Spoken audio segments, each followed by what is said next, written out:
It's All-Star weekend, and of course, the Atlanta Hawks have two representatives in the All-Star, I guess, festivities this upcoming weekend. And we have got to talk about just how this all works out.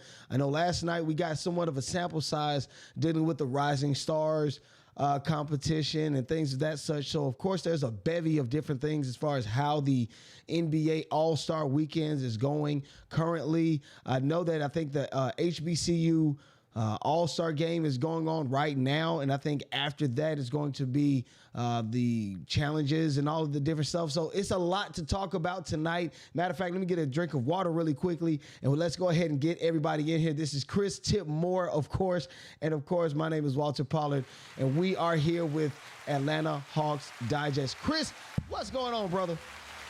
How you feeling? How you feeling, man? It's All-Star weekend, baby. I'm glad to be here, man. We had to, took a couple of days off, it's All-Star break. It had kind of happened, get a few things out the way. Right. But we're back at you now, talking about Atlanta Hawks, man. Welcome to Atlanta Hawks Digest, everybody. Make sure you're comfortable now and take off your shoes, but leave on those socks, man. We about to get into it. For sure. Now, of course, tonight it is the skills challenge, the three-point contest. So we'll get into all of that. We'll talk about all of those things. But before we get into that, just really quickly, just giving an update on the Atlanta Hawks. Of course, this is the proverbial middle point of the season, though that came, early on. But right now, the Atlanta Hawks are sitting at the number 9 position in the Eastern Conference, and we've already talked about this in detail, Chris, as far as where the Hawks stand, how things are going with the Hawks, where they can find themselves. Well, no, I'm sorry, in the number 8 position at 26 and 29. So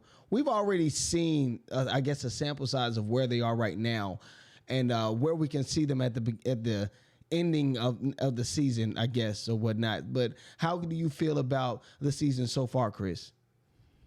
You gotta take it with a grain of salt. Each game has been ups and downs. We've went on streaks, we went on runs, winning streaks. 6 games, then you go on a 7-game losing streak, and it's been ups and downs. But the main thing is, we've been dealing with injuries over and over. Is just the injury bug, which just latches on to us, and we just can't shake it. Can't shake it. Every time we look around, there's somebody. You're losing Jalen Johnson. Imagine how big Jalen Johnson would have been going down the stretch right now. It just the Hawks always, get going, and then something always trying to trip him up. Right. But this team is resilient. This team fights. This team, plays team ball. Of course they're gonna have Trae. Trae's gonna do Trae. At the end of the day, he's the head of the snake, so he's gonna lead the charge. But right. have players who can back him up now, even more so coming off the bench.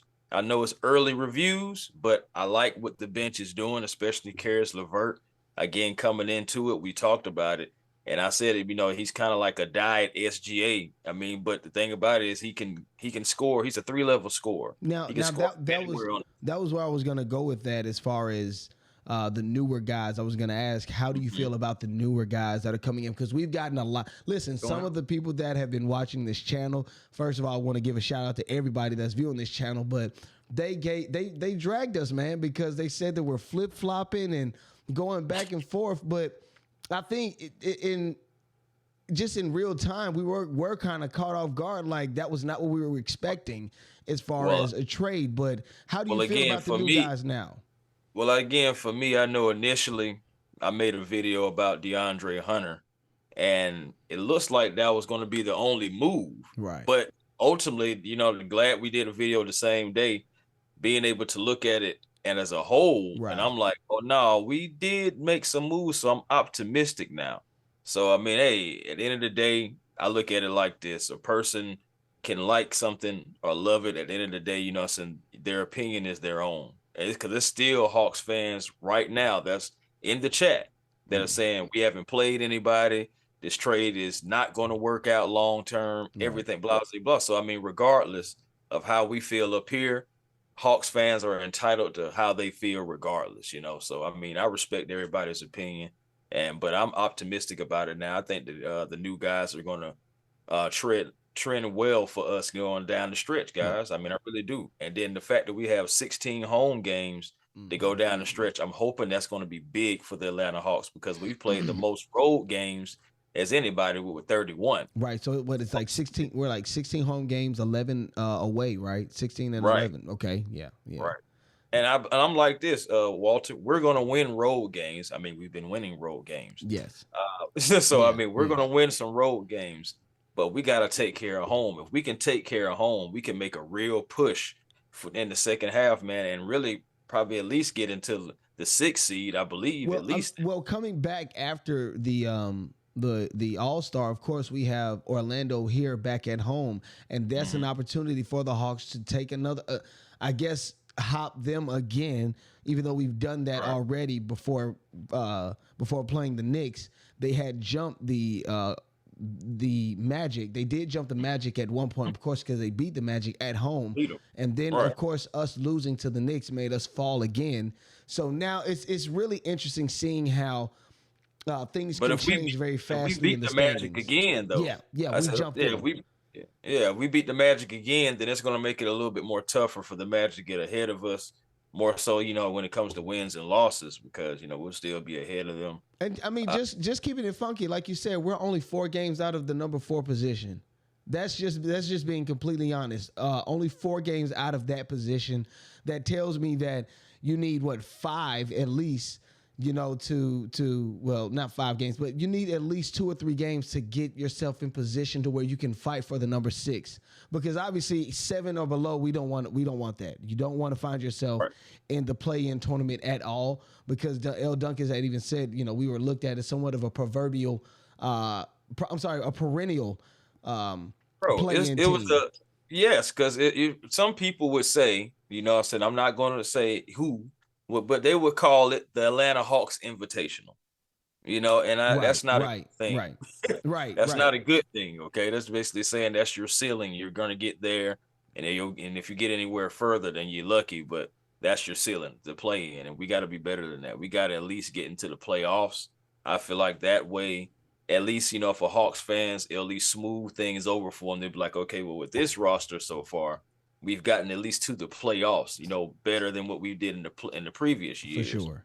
So, I'm hoping that this team can really, gel together, going down the stretch. Again, more home games. That hopefully, hey, I'm telling Hawks fans right now, go out and support these guys. It really does matter when you're in the building. I'm telling you, firsthand, I've gone to 3 home games this year, and we've won all 3 of them. Well, and you got a little streak going. Yeah, man. I just, hey, so far so good, So again, so what do you get? What do you give the Hawks? Because I think my grade for the Hawks would be a C+, only because the only reason why it's not a B is mainly because of the injury bug. The injury bug is definitely just bitten us ridiculously, but because they fought back and they're a team that plays together right now, I feel like as a good C+ would be a good grade for them. What would you give them? This midway. I'm gonna go a little bit higher, man. I'm gonna go a little bit higher than that. I'm gonna give us at least a solid B, and I'm gonna tell you why. Okay. Expectations for this team was to be bottom out. A lot of people did not expect this team to be even in a contention, even though the East is weak. They still didn't even expect them to be as far as they are. And the fact that this team fights night in and night out lets you know that it's like they're almost there. They just got to have I feel like another piece or 2 away, or at least, some being able to gel together and understand each other on the court and understand the assignments, the switching, understand, some the rebounding, the boxing out.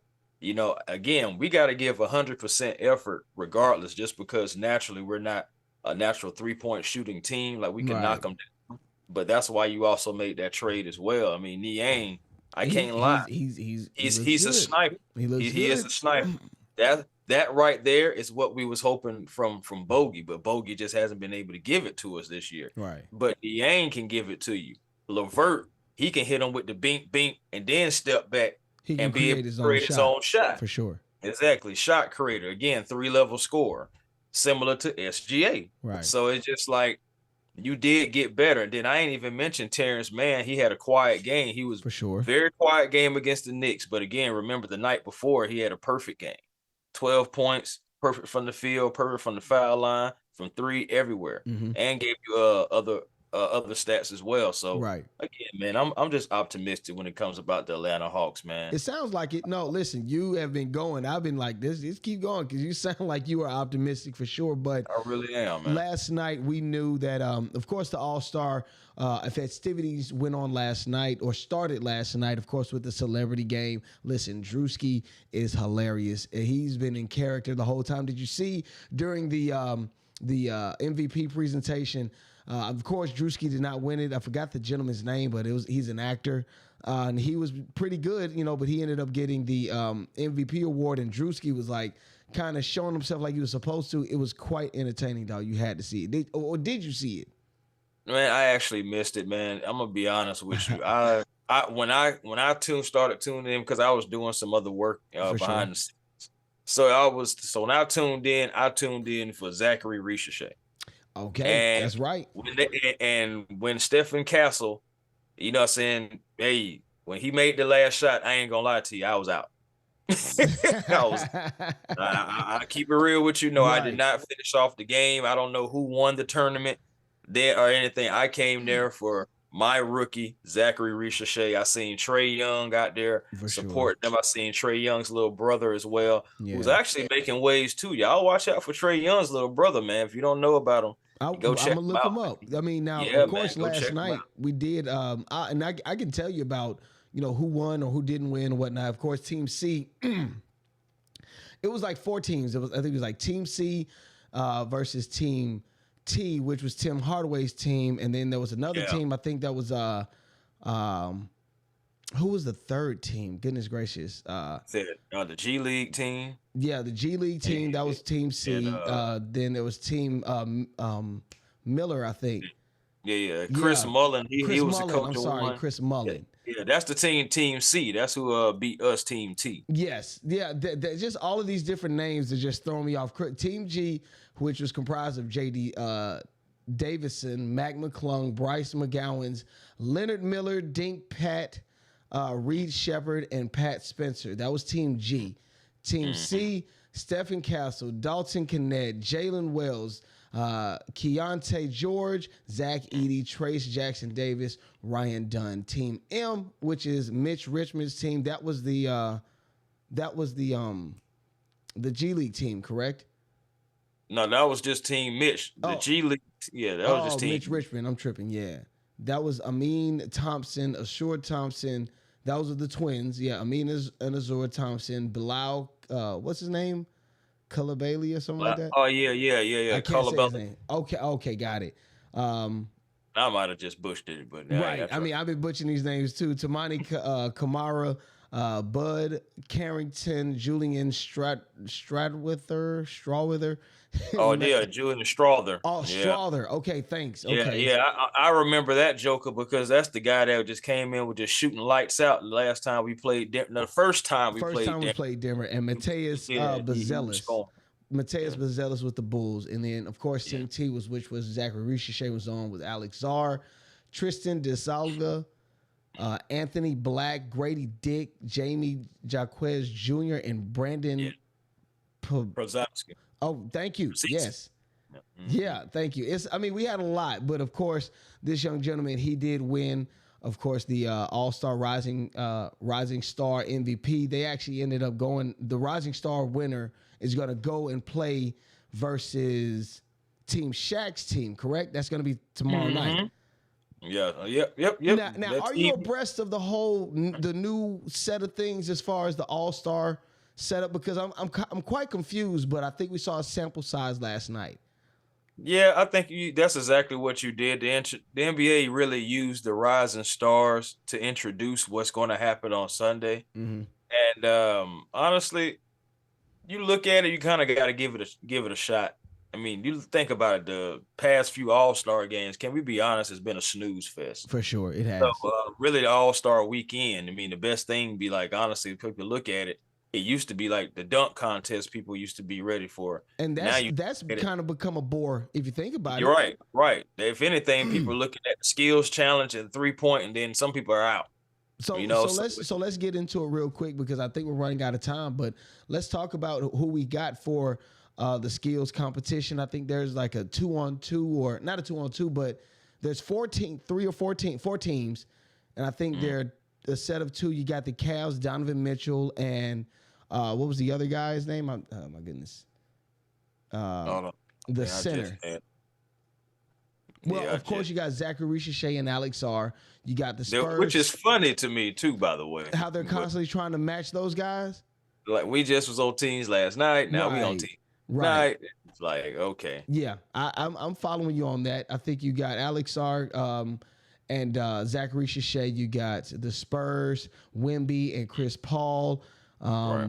You got the Warriors, Buddy Hield, and I forgot the other guy's name. And of course, you got the Cavs along with that as well. So those, the skills challenge, that's going to be pretty interesting. I think I'll be down to see what that looks like.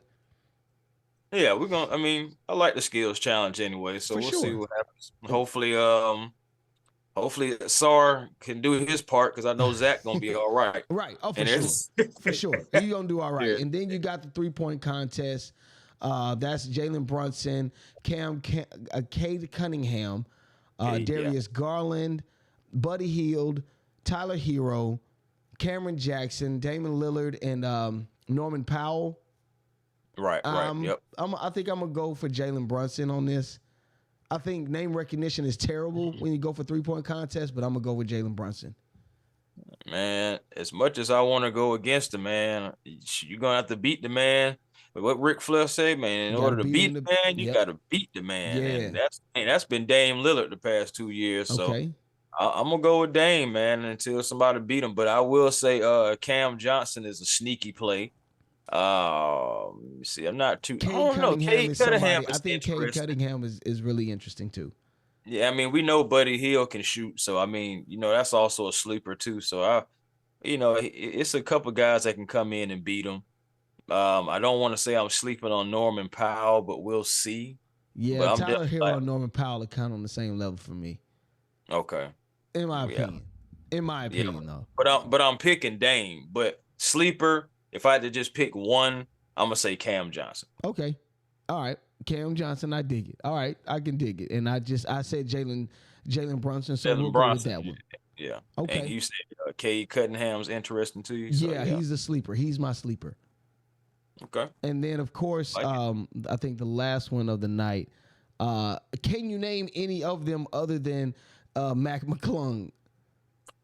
Stephen Castle, Montez Brazilis. Yep, the young man from the Bulls. And that's Jackson Jr. from the Bucks. Okay, all right. So these are our guys. Listen, I think Mac McClung got something else for us. I'm sticking with the young man. Man, I think I'm gonna go with McClung as well. Honestly, okay. It's hard because it's just like again, you don't really know what any of these guys really can bring, and maybe I keep on looking at Montes as like because honestly he can fly and he can jump as well. Right. Castle, you never know. Castle for a guard, he can get up too. So.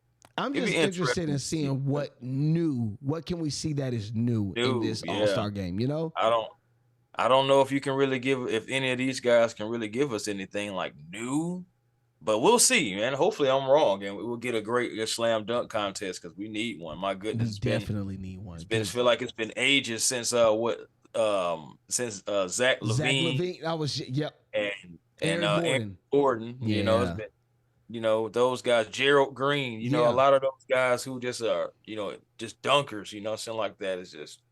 I don't think we have seen something like that, or we would see anything like that for a very long time. Because for the young players, they don't get to see their, the big name guys go out there and do it. Now we still see it in the 3-point contest. Surprisingly, even in the skills challenge contest, but for some reason, we don't have any of the big names coming out to, for the dunk contest. And honestly, I felt like if Jalen Johnson was still active and he wasn't on the injured list, he probably would have competed. Mm-hmm. I think he probably would have competed. So, okay. Yeah, man. Definitely. I got my last question before I know we got to get ready to get up out of here. I want to know who you're picking for to win the All-Star tournament. Yeah, because it's a tournament. I think anything Chuck picks is gonna lose out. Give me I'm gonna say this in the championship. Give me Team Kenny versus Team Shaquille O'Neal. I'm gonna go Team Chuck versus Team Shaq. Okay, so Team Candace doesn't even they don't even sniff it at all.